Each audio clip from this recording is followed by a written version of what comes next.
파워를 알리긴 하는데 너무나 큰 소리입니다. 지금 애굽에 엄청난 여기서 소리라는 건 부르짖음이라는 크라이라는 건데 우는 거예요. 슬퍼요. 막 우는 거예요. 너무너무 우는 거예요.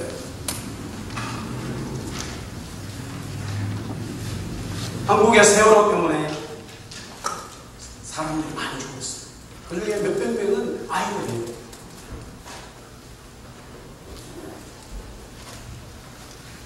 옛날에는 집에 막 자녀들이 5, 6, 7, 막 10명씩 있어요. 그래도 사고가 나면 부모님은 막 우는 거예요. 요새는 자녀가 하나 둘밖에 없는데, 아들이 하나밖에 없는데, 딸이 하나밖에 없는데 죽어버리는 거예요. 눈물이 나지 않을 수 없죠. 그 우는 것을 누가 어떻게 성금을 어떻게 감당하겠어요? 무엇으로 위로하겠어요? 너무나 큰 울음, 부르짖음이 지금 애굽에 일어난다. 오늘 출애굽기 11장 6절에 전무후무한 큰 부르짖음, 여기에 전무후무하다는 말이 앞에도 이런 일, 뒤에도 이런 일이 없다는 거예요. 역사적으로 이런 일이 두 번 다시 일어나지 않을 정도로 너무너무 엄청난 울음이 일어나게 된다는 거예요. 하나님께서 내리는 재앙이 얼마나 무서운가를 지금 말씀하고 있지. 그래서 이 재앙 때문에 바로와 애굽에게는 마지막 재앙이 되는 거예요. 마지막 재앙. 오늘 우리 본문 읽었습니다만 1절에 보니까 내가 이제 한 가지 재앙을 바로와 애굽에 내리게 되며 이제 이스라엘 백성들은 이 애굽을 떠나게 된다는 거예요. 우리가 막 파이널 디시전이라는 거예요. 마지막 일이라는 거예요.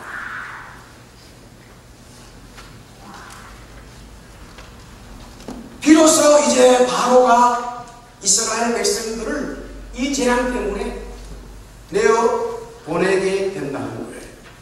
근데 표현적으로 내어 보낸다고 하면서 더 리얼하게 표현했어요. 쫓아낸다는 거예요. 빨리 나가라는 거예요. 계속 이스라엘 백성들을 붙들고 있었어요. 더 이상 붙들 수가 없고 붙들면 더 많이 죽게 되니까 빨리 나가라는 거예요. 남자만 그때 60만 명이에요. 남자만 60만 명이요. 이집트 전체에 이 애굽을 위해서 노예로 엄청난 노동의 일을 하고 있어요. 60만 명 남자가요. 60만 명이 돈을 제대로 받지 못하는 웨이지도 없는 노예로 일을 한다고 해보세요. 그 도시는 그 민족은 그냥 일어나는 거예요. 대한민국에 지금 캄보디아에서 예를 인도네시아에서 아니면 필리핀에서 60만 명이 와가지고 돈 안 받겠다 하고 대한민국에서 일한다. 확 뒤집어져요. 할렐루야. 그렇잖아요. 캐나다 지금 여기 노동 인구가 없어가지고. 그래서 미국 같은 경우는 뭐 그 스파니시 쓰는 사람들도 멕시코를 비롯해가지고 특히 멕시코 같은 경우 이게 원래 우리 땅이었다면서 막 캘리포니아 뭐 발라스 다 자기들 땅이었잖아요. 전쟁해가지고 오셨어요. 근데 지금은 어떻게 국가가 달라지고 그랬어요. 그러니까 막 땅 파가지고 돌아오는 거예요.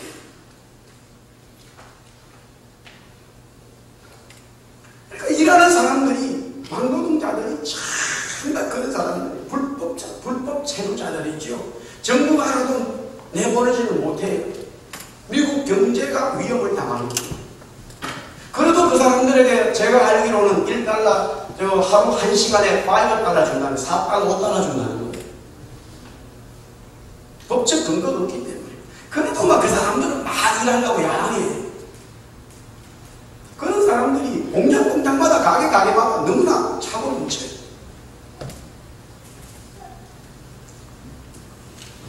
그러니 황제인 바로는 이스라엘 백성들을 내어 보내줄 수가 없지요. 그러나 이 재앙으로 인하여 가지고는 그냥 막 쫓아내버리면 빨리 나가라는 거예요. 애굽이 망하기 때문에 그렇죠. 근데 이제 오늘 제가 먼저 드리는 이 말씀을 우리가 좀 진리를 깨달으면 그 다음의 얘기들은 사실은 그냥 주워 얻는 말씀이 은혜들이에요. 지금까지 첫 번째부터 아홉 번째까지 내렸던 재앙과는 분명히 하나님이 내리는 재앙인 것만은 분명한데 전혀 다른 내용이 나오기 시작해요. 지금 오늘 11장에는 구체적으로 어떻게 하는 게 없지만은 이제 그게 12장에 나오는데 그 전에 더 중요한 하나님의 메시지가 진리가 들어있어요. 오늘 11장 4절입니다. 우리 이 말씀을 같이 한 번 더 읽기를 원합니다. 11장 4절 시작. 모세가 하루에 이르되 여호와께서 이와 같이 말씀하시면 밤중에 내가 애굽 가운데로 들어가니. 첫 번째, 지금까지 9가지 재앙을 하나님이 내리시면서 그 재앙과 10번째 내리는 재앙에서 다른 하나가 먼저 뭐냐면 굉장히 중요하게 다루는 표현이 밤중에라는 말이에요. 이 재앙은 캄캄한 밤에 일어난다는 거예요. 다른 재앙은 낮에 일어나고 막 그랬어요. 근데 뭐 낮에 일어나든 밤에 일어나든 뭐 하나님이 말씀하시고 일어나는 거겠지만 여기 10번째 재앙은 밤중에라는 말을 굉장히 중요하게 지금 말씀하고 있어요. 오늘 11장에는 밤중에라는 말이 4절에 있지만 12장에 이 말을 계속해서 반복하고 있어요. 12장 8절, 12장 12절에 그 밤에라는 말이 나와요. 그 밤에. 이제 우리가 다음 주에 이제 계속 12장을 보겠습니다. 바로 그 밤에 일어난다는 거예요. 그래서 이스라엘 백성들은 그 밤에 이렇게 해야 된다는 거예요. 낮에 하면 안 된다는 거예요. 그 밤이 너무나 중요한 거예요. 대체 이 밤이 어떤 밤이냐? 한밤중에 캄캄한 밤중에 일어나는 일이라죠. 그러면 하나님이 왜 이 밤중에라는 말을 사용하시면서 10번째 재앙에 대해서 얘기하시느냐? 애굽의 제약이 바로와 애굽의 제약이 너무나 깊다는 것을 표현하고 있어요. 만약에 밴쿠버 예수하는 한밤중입니다. 은혜가 떨어져 버린 교회랍니다. 주의 종이 지금 한밤중에 있어요. 은혜가 없답니다. 그러나 은혜가 있는 목회자 교회는 그 한밤중에 찬송을 해버리는 거예요. 기도하는 거예요. 바울과 실라가 깊은 한밤중에 감옥에서 깊은 감옥 한밤중이라고 했어요. 은혜 있는 하나님의 사람들은 그 제약의 깊은 속에서 살아 움직여 나오는 거예요. 이 한밤중에는 심판밖에 없습니다. 또한 이 밤중이라는 것은 진리의 빛이 없는 사탄 마귀에게 잡혀 있다는 거예요. 제약이 꽉 차 있고 제약으로 뒤덮여 있고 또 마귀가 잡고 있다는 것을 말하고 있어요. 전 세계의 복음주의자들, 선교사님들, 목회자들이 지금도 이해를 못하는 공통된 이야기 중에 하나가 뭐냐면 이런 이야기가 있어요. 대한민국 강남에 가면 여기 강남에서 오신 분들 계시죠? 강남에 가면 전 세계에서 가장 큰 교회들이 다 거기 있어요. 그런데 오후 3시, 4시, 5시만 되어지면 세계에서 가장 타락한 한락가를 배워요. 그 주인가? 아유도 아무도 모른다. 엄청난 교회들이 그 강남에 있는데 저녁만 되면 그 다음날 새벽 아침 거의 새벽 4시, 5시까지 우리가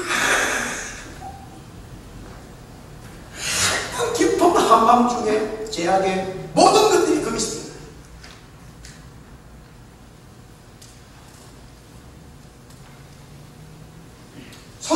불하다 한밤중으로 가버렸어요. 한밤중에 갑니다.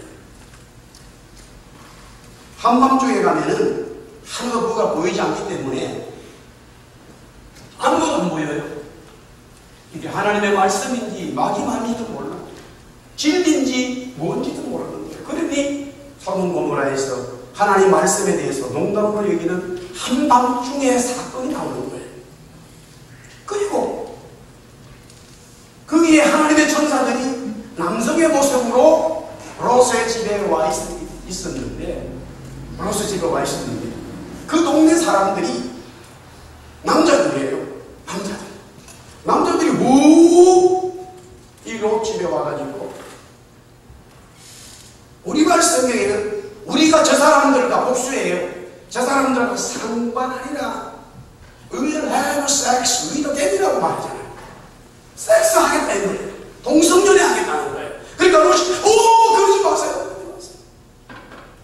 약혼은 했지만은 결혼하지 않은 천명 우리 딸들이 있으니까, 그러면 롯도 굉장한 자기 딸들을 잡혔어요. 한밤중에 일어나는 영적으로 암울한 소돔 고모라의 이야기입니다.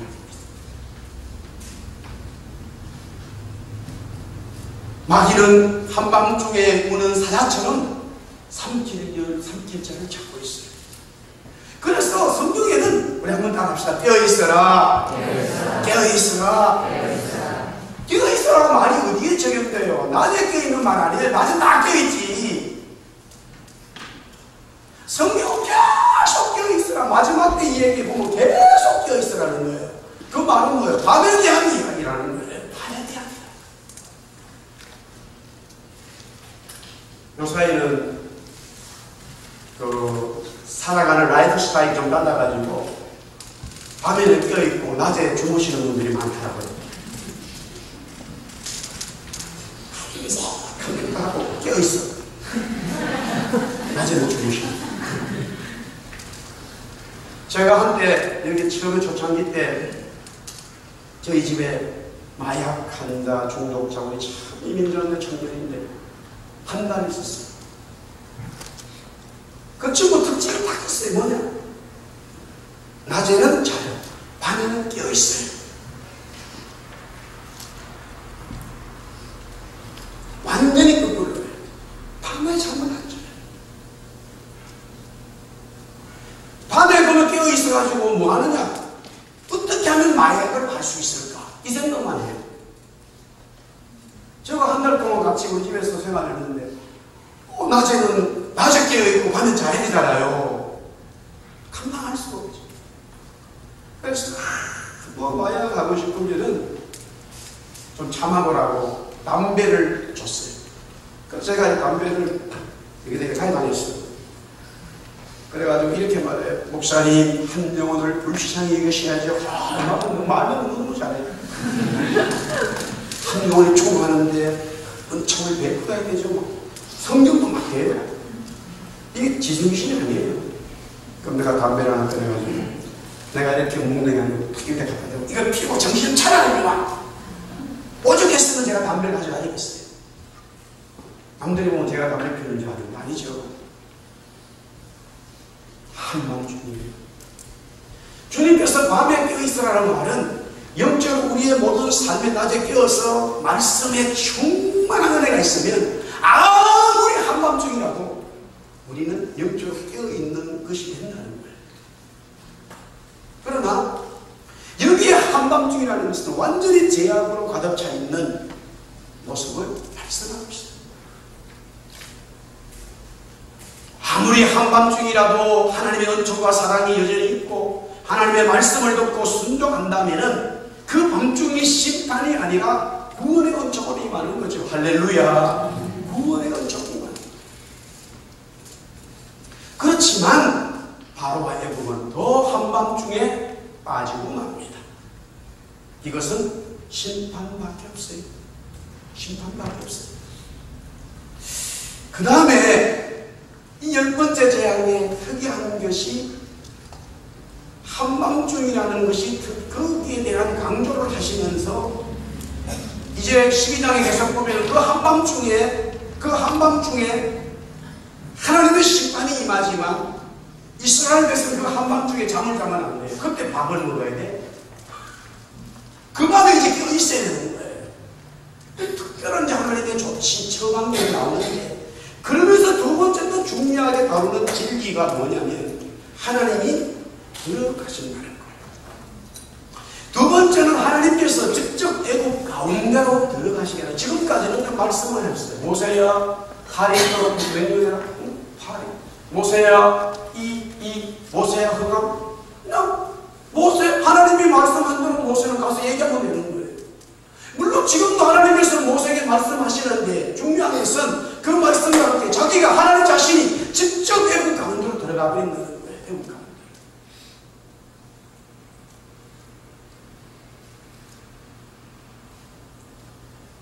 이 10번째는 이제 창세기 출애굽기 12장에 계속해서 그 내용이 왜 하나님이 들어가신다고 말씀하셨느냐, 이제 그 이유들이 답이 나오지만 6월절의 사건이지요. 심판의 날인가 동시에 은혜의 날인데 하나님이 직접 그 장소에 계시는 역사적인 구원의 은혜예요. 예수 그리스도의 십자가의 사건이죠. 구원과 심판이 하나님의 말씀으로 이루어지지만, 한번 따라합시다. 반드시 하나님 자신이 그 장소에 계셔야 한다. 그 장소에 계셔야 한다는 진리의 말씀이에요. 다른 말로 말하면 복음이 시작되었을 때 여자의 후손이 뱀의 머리를 상하게 한다 하는 추상적인 같은 진리가 선포되지만, 하나님은 그것으로 끝나는 게 아니에요. 반드시 하나님은 무언가 자신이 직접 개입하셔서 구원의 은총을 항상 이루셨어요. 그것이 뭐냐? 또 동물을 잡아서 그 동물의 스킨 가죽을 가지고 아담과 이브에게 찌워주시는 사실, 하나님이 직접 개입하시는 거예요. 아니, 하나님이 뭐 전지를 창조하시고 주관하시는 분이 직접 개입하셔야 할 이유가 어디 있어요? 말씀으로, 우리가 다 말씀으로 하나님이 역사하심을 믿습니다. 아멘이지요. 그럼에도 불구하고 하나님이 그 말씀을 선포하시면서 직접 개입하셔서 자기를 보여주시고 은총을 나타내신다는 사실이에요. 하나님께서 이 세상의 구원을 위해서 말씀으로 구원하시면 되지만, 하나님 자신의 아들을 이 땅에 보내셨어요. 이 세상의 죄 가운데로 보내셨어요. 거기서 십자가를 지심으로써 구원의 은총을 이루신다는 하나님의 말씀이에요.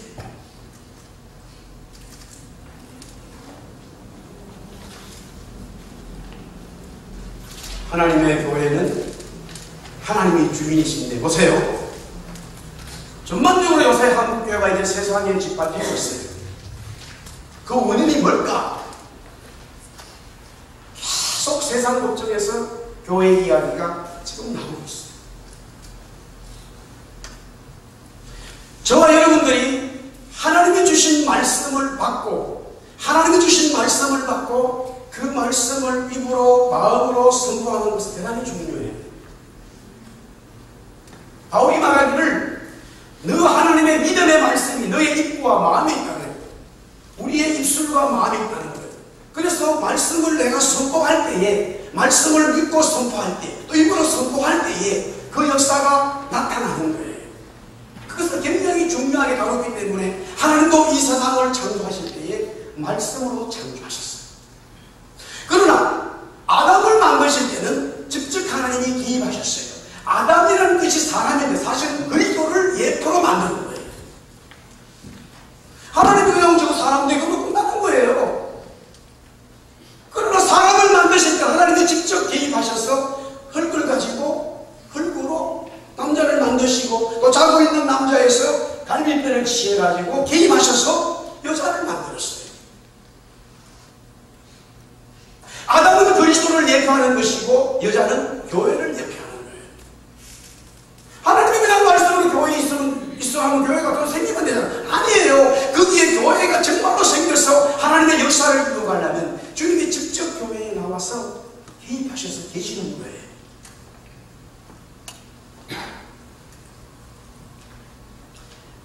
교회가 세상에 짓밟히는 것은, 지금 우리 한국교회는 말씀으로 선포하는 것도 문제가 있어요. 그러나 근본적으로 보면 말씀을 막 선포하는 게 굉장히 중요해요.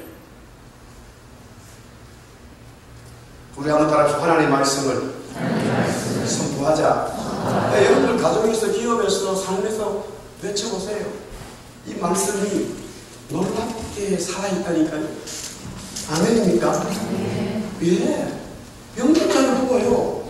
예수 이름으로 명하는 이 병들은 떠나갈지라. 왜? 병을 든 자를 예수 이름으로 손을 기도하면 나으리라. 이 말씀에 의지하여, 그리스도의 말씀에 의지하여 선포하더니 더러운 병들은 치료된지어다. 이 말씀 선포하면 치료된다니까요. 귀신이 떠나가요. 기업이 놀라운 역사가 일어나요. 죽은 영혼이 살아난다니까요. 말씀의 능력이 굉장한 거예요. 그런데 두 번째 우리가 교회가 성도가 알아야 될 것은 반드시 그 말씀을 선포하고 그 말씀을 입술로 되새기는 것 중요한과 동시에 세상의 삶 속으로 반드시 교회가 들어가 있어야 돼요. 그래서 주님 말씀, 빛과 소금 되지 않으면 안 되는 거예요. 빛과 소금이 되어야지만 이 세상을 밝히고 소금의 맛을 드러내지, 그렇지 않으면 밝힌다는 이야기예요. 내가 여기서 막 우리 기업에서 우리 생활에서 막 말씀을 선포하고 좋아요, 기도하고 할렐루야 하지요. 그러나 주어진 세상 삶의 속에서는 빛으로 드러나지 않아.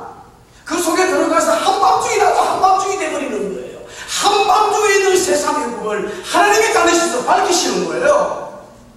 교회가 세상을 밝혀야 된다니까. 이게 지금 우리 한국에 안 되기 때문에 지금 망하고 있는 거예요. 일제강점기 때는 교회가 3%, 이 성도가요, 예수 믿는 사람이 전체 인구의 3%였대요. 아직까지 우리 한국교회는 이 3%가 훨 많아요. 퍼센테이지가 훨 많다니까요. 그때 당시 일제강점기에 예수 믿는 사람들이 전체 인구의 3%만 밖에 안 됐지만 아무도 망돌하지 못했어요. 왜? 이 말씀을 선포하는데 은혜 받은 자들이 교회에 모여서 주여 할렐루야 하고 찬송하고 빵을 터지고 병이나 은혜 받은 사람들이 세상에 나가서 자기의 가정과 기업과 직장에 동네에 가가지고 막 다니면서 하나님의 빛으로 다니면서 비추니까 동네 사람들이 다 예수 믿고 꽉 뒤집어지는 거예요.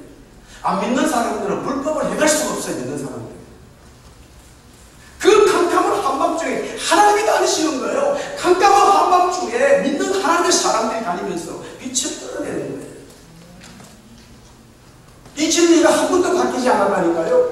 하나님의 구원자이고 구원받아 그러면 되죠. 굳이 하나님 자신의 아들이 이 땅에 오셔가지고 이 세상에 한밤중에 이 세상에 죄하고 들어오셔서 그 고난과 고통을 당하시면서 십자가에 죽으셔야 할 이유가 없단 말이에요. 그러나 진리는 그렇게 가야만 합니다. 그것이 그래서 우리는 반드시 말씀으로 구원받은가 동시에 하나님 주신 말씀의 삶을 이 땅에서 하나님의 교회, 하나님의 성도는 살아가야 된다는 거예요. 그러니까 바울은 말하기를 우리 모든 성도의 삶이 다 예배라. 그렇게 로마서 12장에 선포해버렸어요. 우리가 오늘 드린 예배가 예배인 줄 믿습니다. 여러분의 집의 가정과 기업과 학교 생활, 직장 생활 다 예배인 줄 믿어요. 그 하나님이 계시는데 어찌 불법을 행하겠습니까? 그래서 믿지 않는 사람들이 믿는 자들 때문에 한밤중에 있는 믿지 않는 사람들이 믿는 하나님의 사람들 때문에 돌아오거나 아니면 대적이 될 수밖에 없다는 이야기. 은혜로 받는 것 아니면 대적하는 거예요. 하나님께서 한밤중에 다니시니까 받아들이는 자는 은혜를 받고 하나님의 열 번째 재앙에서 면하게 되고 받지 않는 자들은 하나님의 열 번째 재앙을 받게 되어집니다. 그래서 하나님께서 주님께서 이렇게 말씀하셨죠. 내가 이 땅에 온 것은 어느 한 성경에는 평안을 주러 왔노라 하고 말해요. 또 어느 한 성경에는 내가 이 땅에 온 것은 금을 주러 와서 평안을 떼고자 한다 이렇게 말해요. 똑같은 말씀을 두고 다르게 얘기한다니까요. 왜? 은혜를 그리스도 주님이 이 한밤중인 인생에 왔을 때 주님 그래요 저는 감당할 수 없어요 하고 받아들이는 자는 평화가 임하는 거예요. 할렐루야. 본받으리면 죽으리. 이것을 오늘 예언적으로 주님이 하나님이 말씀하고 있어요.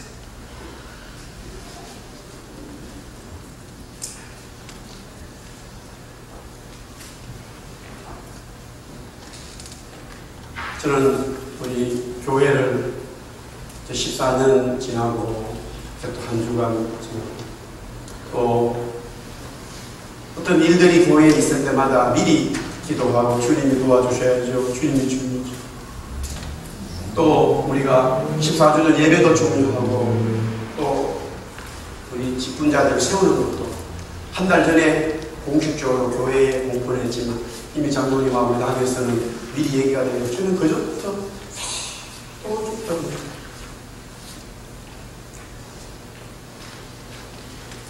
하나님께서 주님께서 우리 교회에 직접 들어오셔서 역사해 주셔야 돼요. 명절 선거를 보셨잖아요. 우리 세례교회 하나님이 얼마나 가운데 역사하셔서 은혜를 주시는지 믿으세요. 교회가 은혜 있다는 것은 저 목사에게, 저 성도에게, 저 기업에 은혜 있다는 건 다른 게 아니에요. 하나님이 그 기업 속에, 그 교회 속에, 그 성도 속에 한방적인 세상이지만 하나님이 들어와서 직접 개입하시는 거예요. 그렇죠. 그래야 구원이 일어나고 그래야 십자가의 사건을 통해서 은총이 임하는 거예요. 은총이.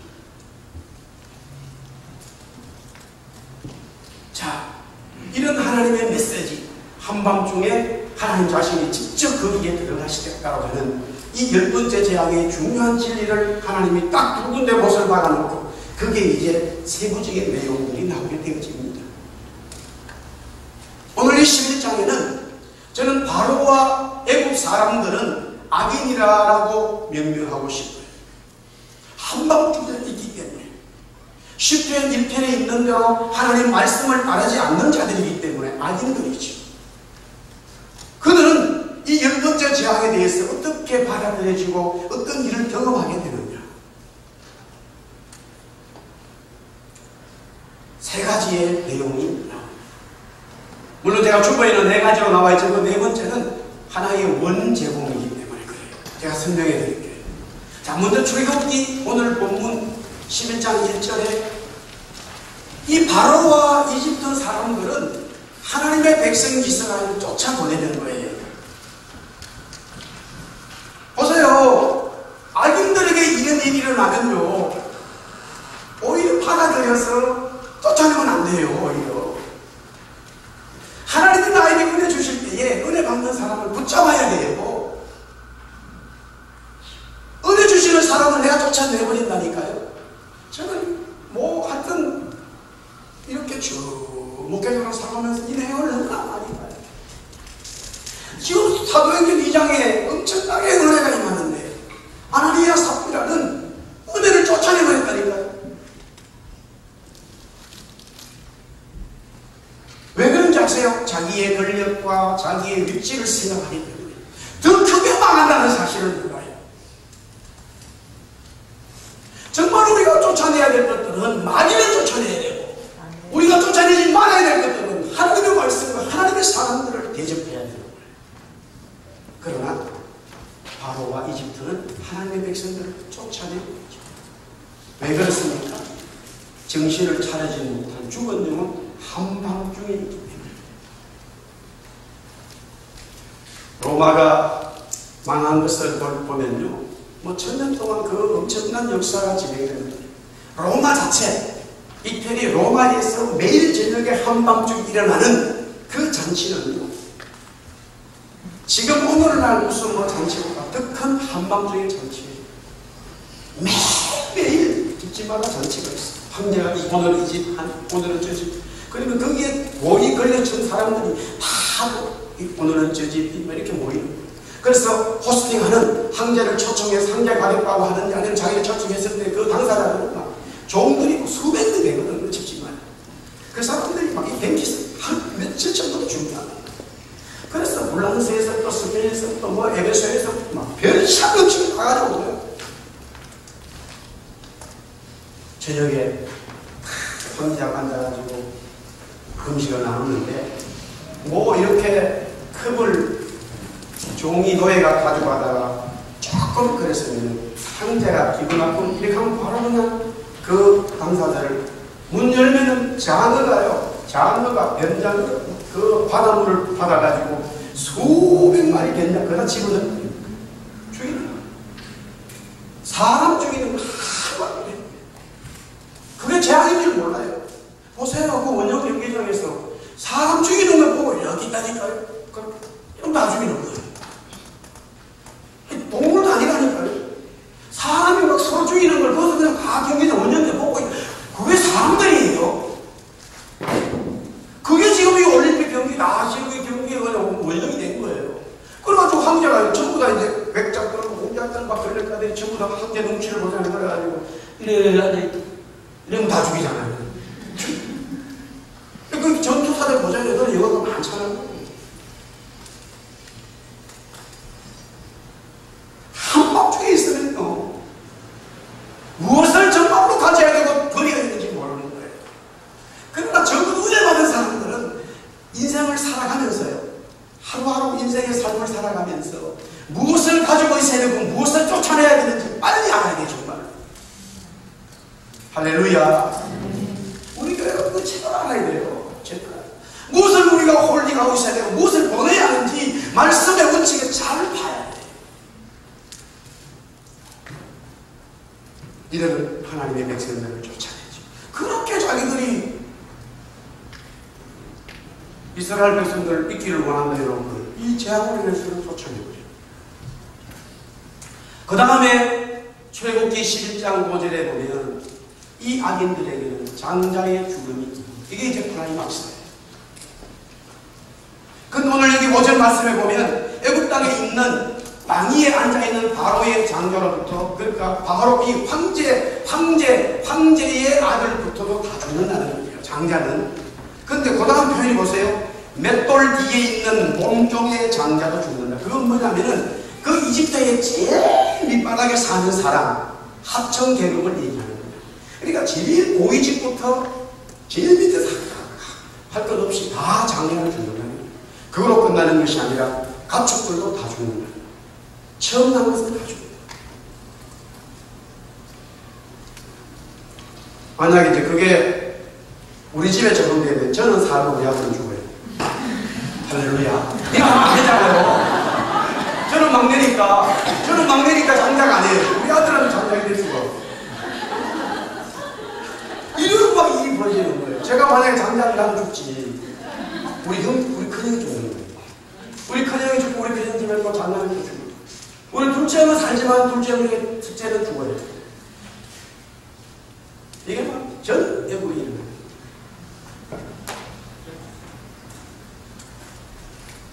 보세요. 세상에 이 바로 애굽이 있는 장자는 이런 죽음을 맞이했을 때 생명을 살리지를 못해요. 아무도 생명을 살리지 못했어요. 그럼 누가 살리겠어요? 그런데 하나님의 아들 장자인 예수 그리스도가 십자가의 죽음으로 모든 사람이 사는 거예요.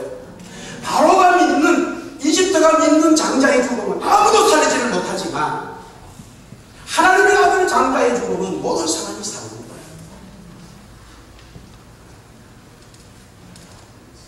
사랑하는 성도에 우리 대구의 사랑교회 우리가 어느 편에 서겠습니까?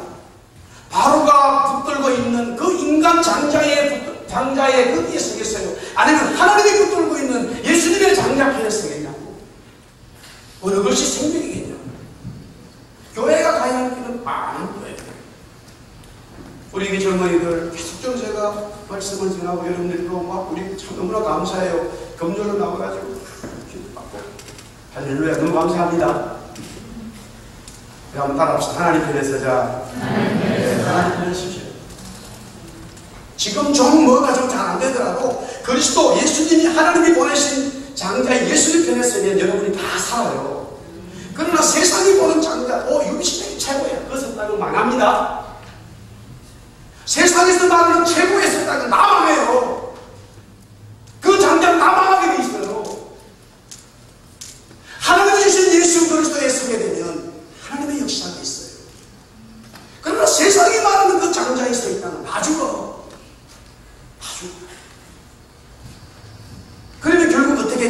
장자의 죽음으로 인해서 오늘 세 번째 출애굽기 11장 8절 말씀의 내용이 그거예요. 따라합시다. 바로와 이집트는 비천한 삶으로 전락된다. 비천한 삶으로. 그게 영적으로 마지막 계시록에 보면 그 마귀가 결국 무정행이 속에 들어가고 있는 거예요. 이렇게 되어진 여기 보니까 11장 8절에 왕의 이 모든 신하가 내게 내려와서 내게 전하며 이르기를 너와 나를 따르는 온 백성은 나가라. 이게 뭐냐면은 모세에게 와서 넋을 엎드리는 거예요. 모세를요, 이게 좀 심한 편으로 발에 이게 그 먼지처럼 생각하지 않았어. 모세 한마디도 얘기 한 분이 바로 하고 애국 백성들 지도자는 빵게 됐어요. 그러나 이 10번째 재앙이 왔을 때 엎드려가지고 그러면 내가 넣어버리는 거예요. 죽고 난 뒤. 이게 죽고 난 뒤의 이야기예요. 지금 우리가 은혜 받을 때, 우리 바울이 말했잖아요. 따라합시다. 지금이 은혜 받을 때다. 할렐루야. 이 비천한 삶, 영원한 비천한 삶을 가기 전에 우리는 그리스도 장자편에 서서 영원한 하나님 나라 서의자가 되어야 되죠. 할렐루야.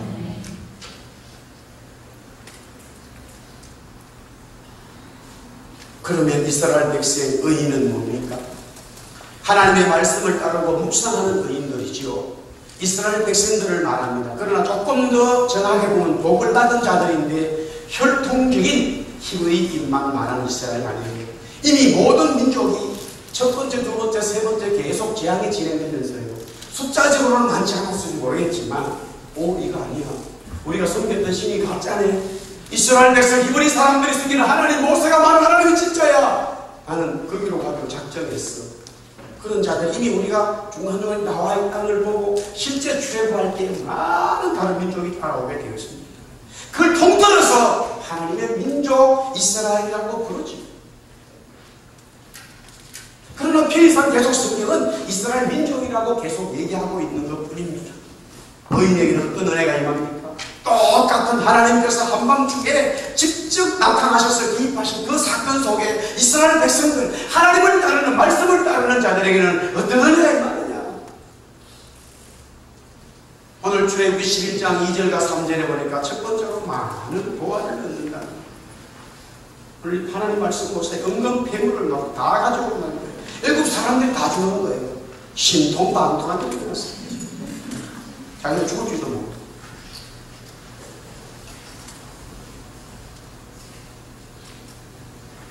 하나님의 역사는 희한합니다. 모든 이 금과 은 보화들을요, 이스라엘 백성들에게 다 줘요. 따라합시다. 이 세상의 것은 하나님의 것이고 우리의 것이다. 할렐루야.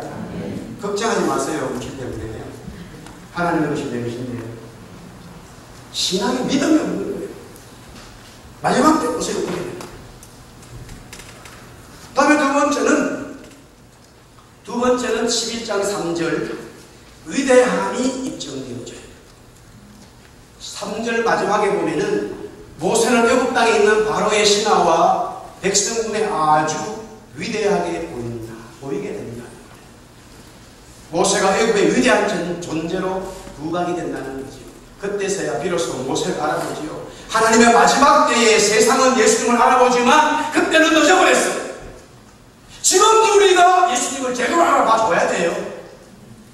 교회가 그리스도가 주인인데 하나님의 교회의 성도가 정말로 예수님을 제대로 알고 고백할 때 능력이 나타나는 거예요. 세 번째 동일한 마지막서지요. 애굽 사람들에게는 장자가 죽지만 하나님의 이스라엘 백성들에게 구별의 은총이 있어요.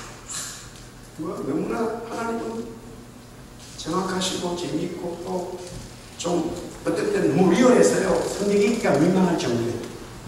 개 한 마리 혀도 움직이지 않는 거예요. 진짜 개도 어느 개가 잘 돼야 돼요. 이게 애굽에 있던 개는 죽어. 주인을 잘 만나야 된다니까요. 주인 잘못 만난 가축들은 장자도 다 죽는데 이스라엘 백성들이 있는 가축들은 다 살아. 한 마리도 개 혀도 움직이는 게 없다는 거예요. 이게 무슨 말인지 아세요? 현실적으로 한밤중에요. 하나님의 역사를 할 때에 세상에 보세요. 밤중에 그리고 시골에는 우리 한밤에요. 가을에 때 이제 뭐 지금 가을이잖아요. 그러면 사과가 쭉 앉았어요. 가수는 주위로 이 가시가 있는 굉장한 걸 엄청 높아. 그래도 그것을 먹을 게 없어가지고 까먹겠다고 서리라 그래, 서리. 그 가시들을 해치고 용감한 전사들이 있어요. 정확한 그 한밤중에 그 자고 있던 개가 뻘뛰고 와! 치기 시작해요. 그 한밤중에 그러면 주인이 이게 또 서리꾼이 나타나고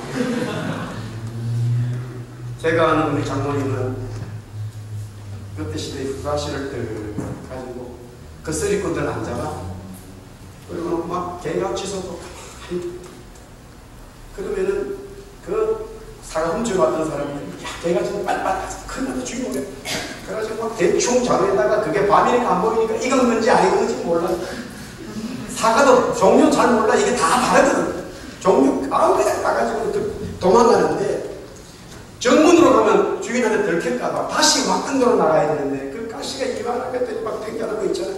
서로 함부로 핫하려니까 장로님 뒤에서 편히 가세요. 구멍을 붙여주고 있어. 우리는 거기 은혜 받고 사과 서리를 더 많이 했어요. 그 옆집에 안 믿는 사람은 아니 나는 바로 가라고. 너희 집에 가자 이거. 새끼 너가 아버지 누구야? 그러면서 다 내가 이러면서 막 동네 바깥에 진짜. 그래서 이제 그 아들은 야 너희들은 동네를 잘 선정해야지. 그리고 이 사과밭이 주인이 달라. 교회에 오라. 교회에 오면 장로님이 한 번에 갔네. 교회 오라. 저 떠나자. 구별은 저기 있어. 구별은 저기 있어. 아무리 한밤중이라도 성령님이 나와 함께 계시고 우리와 함께 계시는 성령님이 계시고 우리는 안전한 도구예요. 구별해 주신다는 거예요. 개 한 마리의 혀도 움직이지 없다는 것은 하나님께서 하나님의 백성들, 하나님을 믿는 그 사람을 확실히 지켜주겠다는 거예요. 그래서 말씀하기를 애굽 사람과 이스라엘 사이를 구별하는 줄 11장 7절 말이죠. 말씀이죠. 온 세상에 가능합니다.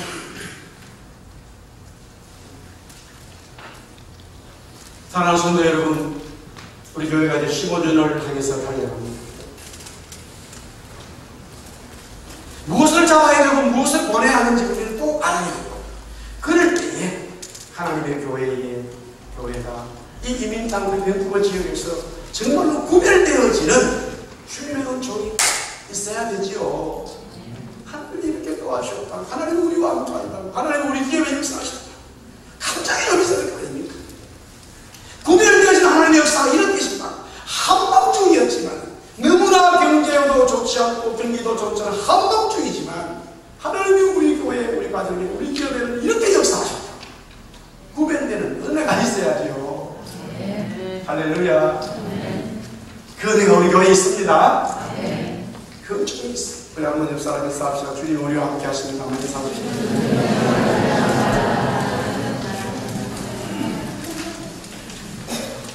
우리 같이 일어나서 우리 407절 찬송하고 계십시다.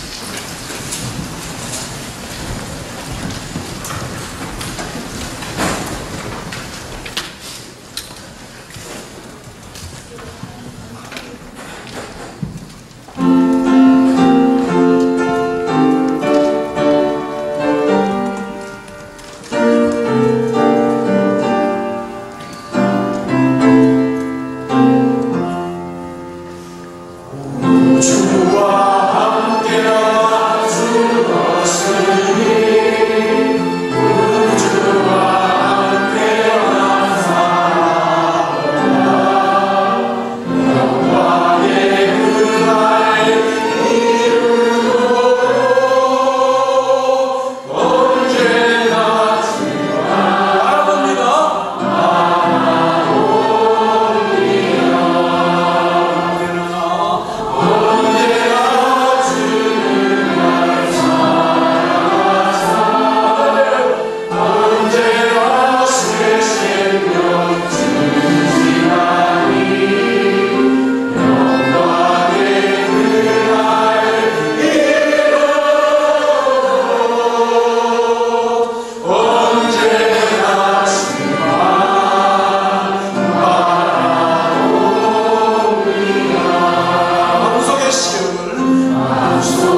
아버지의 말로 할 수 있는 은총, 성령의 감화감동 역사 충만하십니다. 오늘도 예배하면서 또 한밤중 이 세상의 삶 속에서 주님의 우리와 함께 나와 함께 계심을 믿고 구별의 역사에 감사하고 찬송하고 돌아가는 하나님의 백성들 이제로부터 영원토록 함께 있을지어다.